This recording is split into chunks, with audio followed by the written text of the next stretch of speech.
Hello, everyone. We are here. We are live. College football playoff rankings reaction, the first of the 2025 season. It is Tuesday, November the 4th. I'm Chris Phillips. Joining me, as he always does, Cole the Bear Thompson. Lots to get into. We are reacting live to the playoff rankings, like I mentioned, the first edition of them of the 2025 season.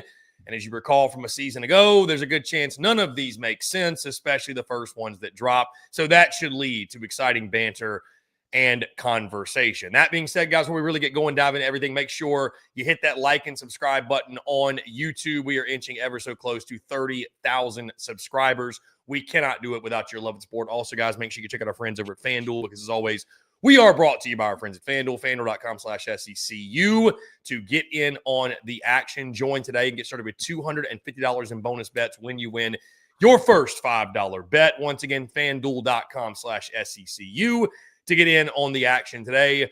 Bear, what's going on, my friend? Again, we're here reacting college football playoff rankings. They have started to drop, so I'll go ahead, jump right into it. Get your thoughts, my friend. Really appreciate you taking the time. Excited to be doing these with you once again. I mean, you and I both recall last year around this time, it was myself, you, and of course our guy Dave Shoemate at that point, but we had a hell of a time reacting to these rankings. It was, like you mentioned before, a couple of shouting matches and really us just shouting at the screen and in the microphones because of the madness of the committee. We've already had the video come out earlier today of the committee. I forgot to hang my hat up today. I'll put it that way. I didn't hang my hat on the rack, so I've got my hat on still, but I still think I'm ready to go. My man, what's going on? Number one, these rankings mean absolutely nothing. They are having no effect on how the rest of the college football world will be viewed after tonight. Number two, these rankings are going to suck. They're going to be overrated. How dare you rank X team here? How dare you think that this conference is better than that conference? How dare we think that there is an SEC team on the outside looking in? Have you seen their conference schedule? Give me a break. We're always root for that. No, I'm going to be freaking out no matter what. So far, here's what we know. Tennessee, they're in the top 25 still at number 25. Missouri is in the top 25 at number 21. And so far, they're the only two SEC teams. So that means Vanderbilt, that means Texas, Oklahoma. Their selection is going to give us a pretty good gauge on what needs to happen for them to go ahead and punch their ticket into the college football playoff. Yeah, Bear, like you mentioned, the rankings have begun to release. Mizzou in that 22 spot, Washington 23.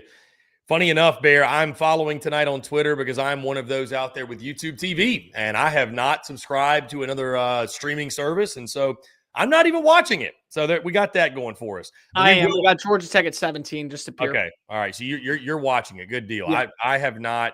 Admittedly, I've been so busy running around. I just assumed when I saw all this come out, hey, YouTube TV is going to get it figured out. We're all good. No, the jackasses at Disney and YouTube TV, for whatever reason, they're still squabbling over whatever millions of dollars that these billion-dollar companies can't seem to agree on. We have our first update. Vanderbilt's at 16. Vanderbilt is at 16. Yeah, I'm going to need you to give me these updates because we'll be tweeting out the full list of teams that are in the top 25. So we've got Vandy at 16. Okay. Louisville at 15. Virginia at 14. Virginia currently is the highest ranked ACC team, and they probably will be, which means Texas and Oklahoma are going to come in 13 and 12 in some order, and both are going to be left out while Virginia pushes its way on it. Wow. Okay. So we've already got the flair for dramatics then. Yeah. I feel like they're flying through this year. Utah at 13. So now we have both Oklahoma and Texas inside the top 12, and both are going to be left out. Or both will be left out. Because if you have to have a G5 team and an ACC team in. So both Oklahoma and Georgia, and Texas, 11 and 12 will be left out. It'll be interesting to see how they do this. Do they respect head-to-heads is my first question. Yeah, I mean, I'm starting to have like PTSD now. Because you saying that literally takes me back to the conversations we had last year about strength of schedule, head-to-heads. What does the committee value? What do they not value? I mean, this is a learning experience just like it was last year, right? We're finding out on a weekly basis what they weigh most heavily and what sense, I suppose, they try to make of what's happening here. So, again, what we know so far, Tennessee 25, Mizzou 22, Vanderbilt 16. Those are the SEC teams that are in the top 25 right now. We are waiting We have on our first update. They are respecting a head-to-head. Oklahoma at number 12, which means Texas is at either 11 or higher. Okay. I respect that. I mean, Texas straight up beat them. Like, I mean, you have to respect the head-to-head there. I do, like, I agree with that. I agree with Oklahoma being ahead. And Texas is in at number 11 at 7-2. So far, honestly, nothing to really complain about other than Notre Dame being inside the top 10 for when you look at who they haven't beaten, and they're kind of just giving them the advantage of, well, if you win out, you're going to be in. The only head-to-head that we have seen so far that has not made sense is Notre Dame losing to Miami, but also having the same record as Miami. Besides that, every other head-to-head has worked. Louisville is behind Virginia. Virginia won the head-to-head battle against them. Texas is in front of Oklahoma. They won the head-to-head battle against them. Mizzou is behind Vanderbilt. They won the head-to-head battle against them. So you can't complain when it comes to that stuff. That's just common knowledge right there. By the way, guys, we will have a bracket graphic coming up very, very shortly. Got a good friend of mine who offered to make said graphic. So we will have that once all of these rankings have dropped. We really appreciate our guy, who I will shout out once we get the graphic on screen. And again, we are all just at the mercy of the bear right now, who is the only person actually watching this. Maybe I should have bought Hulu or something, but I just was like, well, maybe YouTube TV will get it figured out. So again, what we know right now, Texas at 11, Oklahoma 12, Vandy 16, and Mizzou 22, Tennessee at 25. But like you mentioned, Bear, Virginia at 13, they will take up a spot as an ACC team. There's got to be a G5 team. So there's not a single G5 team ranked this week. Think about that for a second. So there's going to be an unranked team right now that is a G5 representative. If you ever wanted more reason to hate the fact that a G5 team is in here, which again, I completely understand.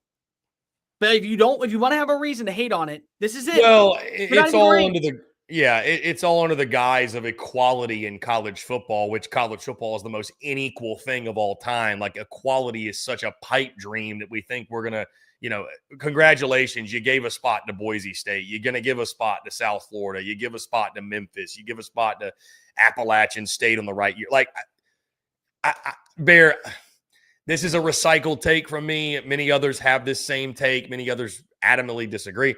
The G5 needs its own playoff. I will always die on the hill. The G5 needs its own playoff. You have some out there that are so proud they can't get out of their own way and say, no, it's great for the G5 to compete against the big boys. What about when Boise beat Oklahoma in the, what was that, the Fiesta Bowl? What about when, this team beat that team? Oh, the shot at glory. Bear, I'm from the Carolinas. What about when App State won 3 straight national championships? You know what they'll never do again? Win a national championship. Most certainly won't win 3 straight national championships. So it's interesting, like, when you're having that debate, G5, people think you're fighting against them. You're actually fighting for them. Yeah. You could actually play for something meaningful and win it, instead of this being under this illusion of this participation trophy thing that, like, well, at least we got there. Okay, you got there and got your brains beat in. Or you got there and you won a game maybe, but you never really had a shot to do anything of significance. What did you gain out of it? But I guess the toothpaste is out of the tube, but the G5 needs its own playoff, man. It's ridiculous. The top 6 will feature will feature all 4 of the top SEC teams. Notre Dame at number 10, Oregon at number 9, Texas Tech at number 8, BYU at number 7, and our first SEC team inside the top 6, which would play host to the number 11, which would be the ACC representative, Virginia, Ole Miss. Wow. Ole Miss UVA. Georgia will face off against the G5 representative. They appear at number 5. Okay. And Alabama comes in at number 4 at 7-1 with the head-to-head over Georgia. They would get the first of the buys. So what are we thinking, A&M, 3 or 2? I think A&M will appear at 2. That's it. My personal understanding is 2, and they won't. They'll appear at number 3. Texas A&M at number 3. It'll be interesting. Now it's going to be interesting to see if Indiana does somehow find a way to pull off and get the number 1 spot. That's what I'm interested in at this point. So we've got 1, 2, 3, 4, 5, 6, 7, 8, 9. 9 SEC teams ranked. And that will be it, is the 9 SEC teams ranked. Yeah. I think that there's 9 Big Ten teams or 8 Big Ten teams too. When you throw in Iowa, Washington, Washington, USC, Michigan, what you're going to get with Ohio State, Oregon. I think it's 8 Big Ten teams in. So quite literally, it's a couple of ACC teams, and then there's only three Big 12 teams. So the Big 12 is kind of making it clear they may get 2 representatives, but they're only going to get those 2 representatives, and that'd be about it. Yeah, I mean, like you said, Bear, I don't think in these first playoff rankings, there's a ton that's really surprising. It seems like it's pretty clean. It's from this point forward is where we start to really find out when the more head-to-heads come up, losses mount for teams. That's where we're really going to find out, what this committee is all about and what they value, again, what they weigh. How good is their decision-making, if good at all? Again, it drove us crazy last year. This one feels pretty cut and dry. I mean, again, the head-to-heads, with all the SEC teams makes sense to me. I mean, Texas beat OU, obviously. Texas beat Vandy, of course. They're ahead of them. Georgia beat Ole Miss. They're ahead of them. Bama beat Georgia. They're ahead of them. A&M hasn't played any of those teams, so you can't go back on that. But, of course, A&M's undefeated. So, yeah, it seems, like you said, Notre Dame's in the top 10. I mean, it just kind of is. So here is the order for this year's current status. Number 1 seed is Ohio State. Number 2 seed is Indiana. Number 3 seed, Texas A&M. Number 4 seed, Alabama. No harm, no foul there.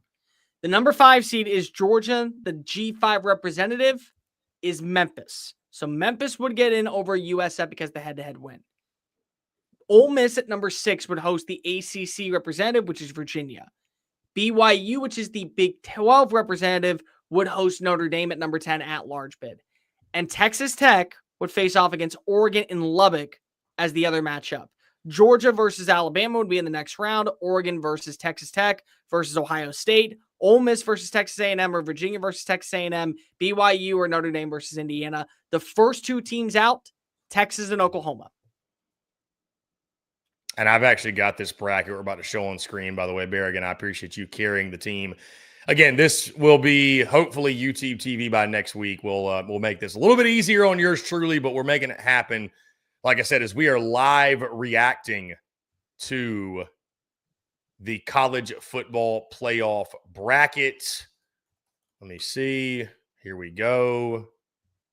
And 3, 2, 1.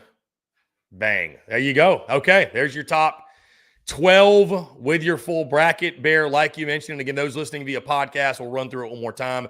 1 seed Ohio State, 2 seed Indiana, 3 seed Texas A&M, 4 seed Alabama. All these teams right now projected to get buys. They are in the quarterfinals, of course. And, of course, like Cole mentioned, the first round, your matchups, Georgia-Memphis. Memphis traveling to Athens to take on the Dogs. Memphis would be the G5 representative. Texas Tech, Oregon, which off the jump looks like an incredible game in Lubbock. That matchup would be absolutely fire. How about Ole Miss Vandy in Oxford? Little SEC on SEC crime, if you will. That game taking place, of course, like we mentioned, at Vaught-Hemingway Stadium. And then BYU and Notre Dame, the game taking place in Provo against the Fighting Irish.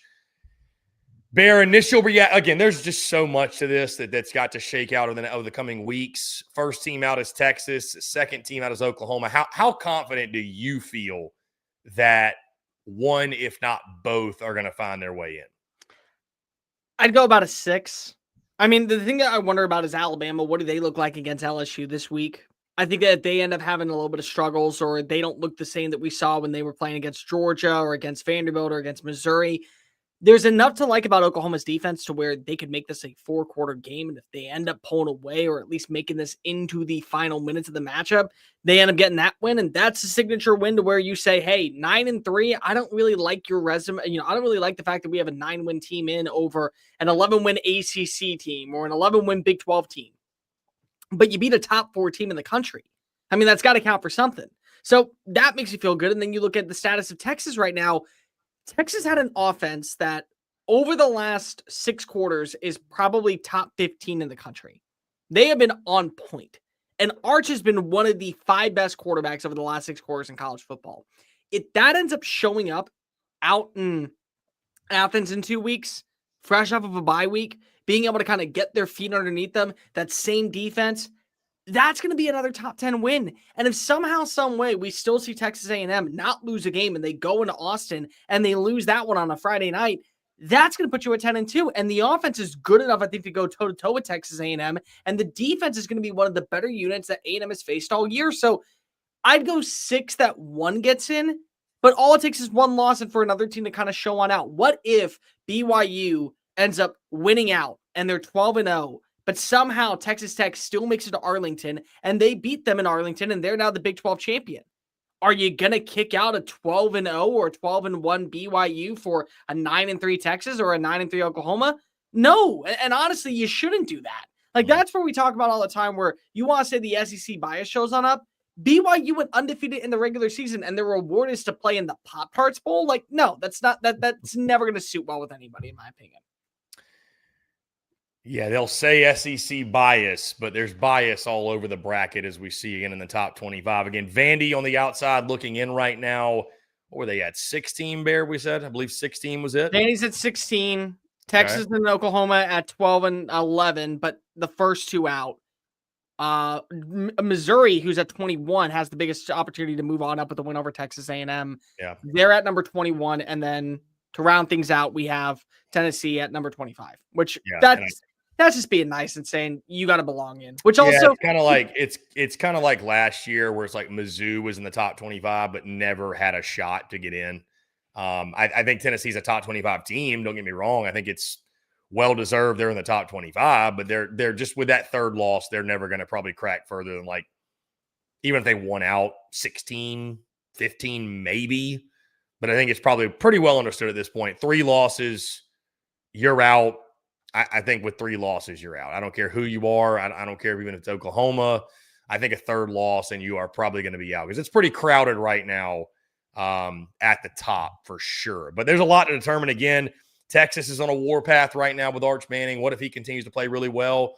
Like you mentioned, Bear. I mean, heck, we don't even know who's going to Atlanta at this point. Yeah. Is A&M going to finish? That could go. Yeah. I mean, is A&M going to finish the job? Will Alabama, continue? Like you said, got a big game against LSU this weekend.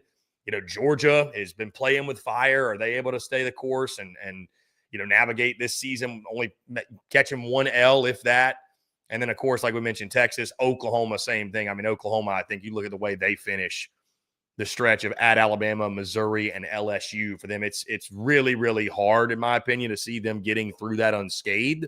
But they could do it. I'm not saying they couldn't do it, but I don't think it's likely that it happens. So, right now, Bear, we've got 1, 2, 3, 4.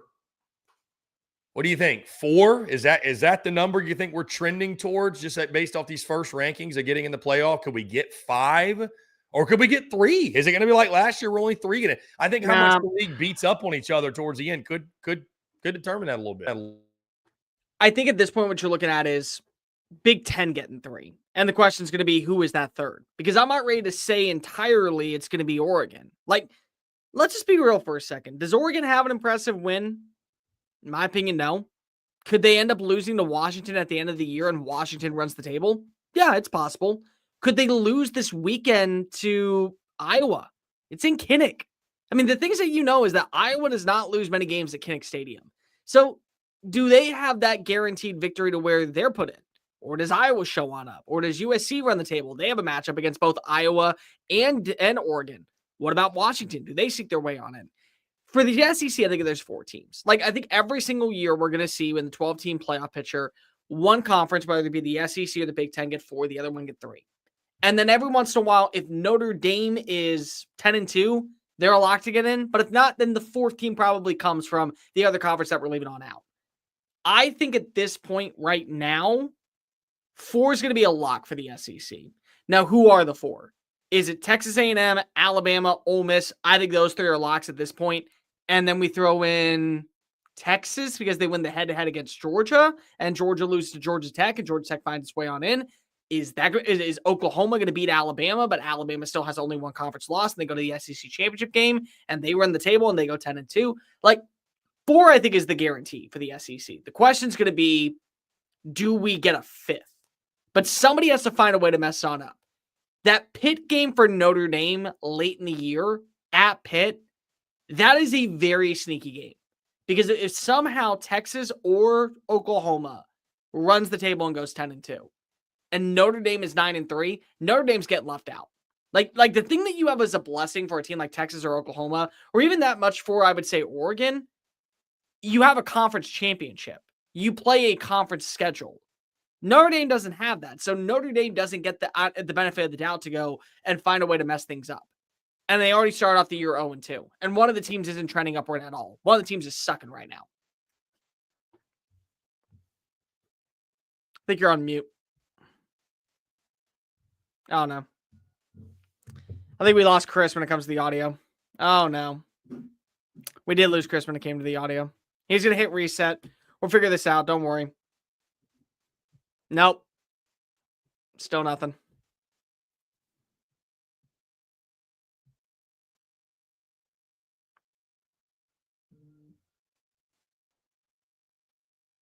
I think you may have to log back out and log back in. Yeah, nothing. Yep. All right, don't worry.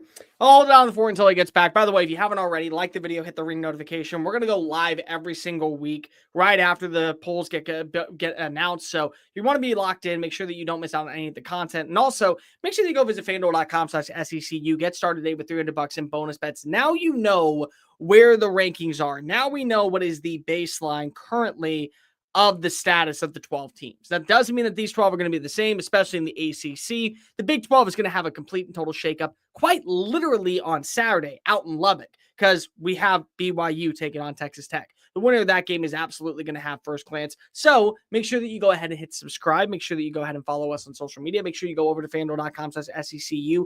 Win your first bet. Throw on $5, you get $350 in bonus bets simply by winning your first $5 bet. FanDuel app is easy to use. It's safe. It's simple. Show on up, show on out. FanDuel.com/SECU. So before Chris gets on back and he would go ahead and get locked on in, let's talk about some of these matchups that are going to be really interesting. Georgia versus Memphis, not going to be a game. It's going to be one that people will pay attention to as like background noise, but we know this. Now, I will say, Memphis at least is getting the love and appreciation that they deserve because of you look currently at the fact that they were able to win against USF and put themselves in that position. Technology is so great until it isn't. I apologize, everyone. So, anyways, I apologize. We're talking about conference. We're talking about the conference games and okay. which one was the most enticing to you? Okay. Well, the question I wanted to ask you was, how much pressure do you think there is on Texas A&M to go undefeated from the standpoint of you feel like a loss hurts them because the schedule is not as strong as some others? Like, do you think they fall out of the top 4 with a loss? Out of the top 4, maybe. The problem is that they would have, if they win the SEC, it doesn't matter. It's a moot point. Like if they were to lose to Texas, but they beat up on everybody else, and then they go and they play in Atlanta and they beat Alabama, they're a top 4 team. But if you lose back-to-back games, it's potentially a problem. But your reward would be to host the first playoff game. Like, I think that if somehow, some way, Indiana or Ohio State or Alabama or Texas A&M dropped a regular season game and then dropped a game in Indianapolis or Atlanta, the biggest they would fall is to 5, 6. They still would host a playoff game. So I don't think that that's that big of a deal. But you just want to avoid that. Now, at the same time, here's the other thing, Chris. Sometimes getting that first round bye is actually a negative. Because remember last season, Oregon went undefeated. Oregon ran the table. They were the only undefeated team. They were the number 1 seed. Their reward was facing off against Ohio State, who had a week to prepare, and they failed to face off against Tennessee, and they got butt whooped in the Rose Bowl. So sometimes where your bracket is, that is a really big deal. Like you look at currently Ole Miss. Ole Miss versus Virginia round 1, you got to feel pretty good if you're Ole Miss because of what you have at home and also what you know about Virginia's team. But your reward after that is facing off against Texas A&M. Do you feel good about that, or would you rather be a 7 seed that plays host to Notre Dame where maybe that's a bit more challenging, but you may like your matchup a little bit better against Indiana. So again, seeding does matter. And I do think that the one thing that we can take away is that the winner of the SEC and the winner of the Big Ten are going to be the 1 and 2 seed. Like, the 4 that I can guarantee you are going to switch is those first 4 in some capacity. Yeah, Bear, on that note, I was actually going to ask you that question. You led me right into it about what would you prefer. The thing is, like, you can't really play for it, right? Like, to be out of the top. Like, what are you going to do? Throw games? I mean, it's just kind of a luck of the draw thing. So you can't really play for it. But I mean, you look at all 4 teams that had the bye last year, they all lost. I mean, I think there's something to be said. Like, you only get better at football by playing football. So as much as you might think like you want the layoff and you want the, the extra time to get ready, whatever. Like, I think there is some value in like getting right back after. Like you said, you get to play a home game. You get to play a home game if you're in the spot where you're hosting. Now, if you're going on the road, a little bit different. We saw Tennessee have to deal with that last year. Much different dynamic. But yeah, I mean, in a perfect world, I think most of these coaches would probably ask for the home playoff game. Like, if they had a choice between bye or home playoff game, I think they probably would all choose home playoff game. I think there's some advantage to that. And for most all these schools, I mean, heck, it'd be the biggest home game in your school's history, for a lot of them. So why not the opportunity for that? Here's my thing, dude. I want the playoff to be always at home for the higher seed, because the reason why is I still care about the bowl games. Like, do you remember back when we were growing up and we had the New Year's Six and it was the Peach Bowl and it was the Cotton Bowl and it was the Rose Bowl, and how much those games mattered to teams in the SEC and in the Big 10 and in the Pac-12? Well, just have those games, and instead of having those extra matchups, what you just do is you have the 6th seed in the SEC now play in the Peach Bowl. You have the 5th seed in the Big 10 now play in the Rose Bowl. And then these games you play on campus. Because isn't that what the college football playoff is supposed to be about, is having the most atmosphere that changes the way that we view the sport? And you don't view that when you now have to play the Peach Bowl. Oh, okay, well, we won the Peach Bowl. What's next? We got to prepare for the Rose Bowl. That's just what's on our mind. Or next year, it's we play in the Fiesta Bowl. So what's next? All right, now we got to prepare for the Cotton Bowl. Like, I mean, like, that's not fair to those bowls. And that's not fair to what was the ambiance of the history. So, like, I'm for making all the playoff games up until the national championship on home campuses. Just give that right to them. Unfortunately, Bear, there's too much money tied up in these bowl games, like you said. That is the unfortunate part of it. Again, guys, one more time, in case you missed it, here is your top 25. We'll see if I can size it up for. There we go. Perfect.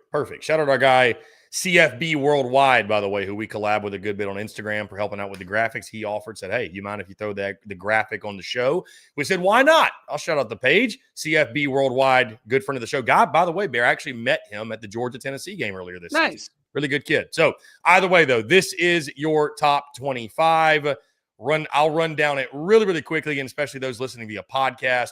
25 Tennessee, 24 Pitt, 23 Washington, 22 Mizzou, 21 Michigan, 20 Iowa, 19 USC, 18 Miami, 17 Georgia Tech, 16 Vandy, 15 Louisville, 14 Virginia, 13 Utah, 12 Oklahoma, 11 Texas, 10 Notre Dame, 9 Oregon, 8 Texas Tech, 7 BYU, 6 Ole Miss, 5 Georgia, 4 Alabama, 3 Texas A&M, 2 Indiana, and number 1, the Ohio State Buckeyes. Again, Bear, maybe the most shocking thing of all is, like, I don't think we have much to disagree with. I feel like we were a lot more combative. There was a lot more to yell and scream about with the first playoff rankings last year.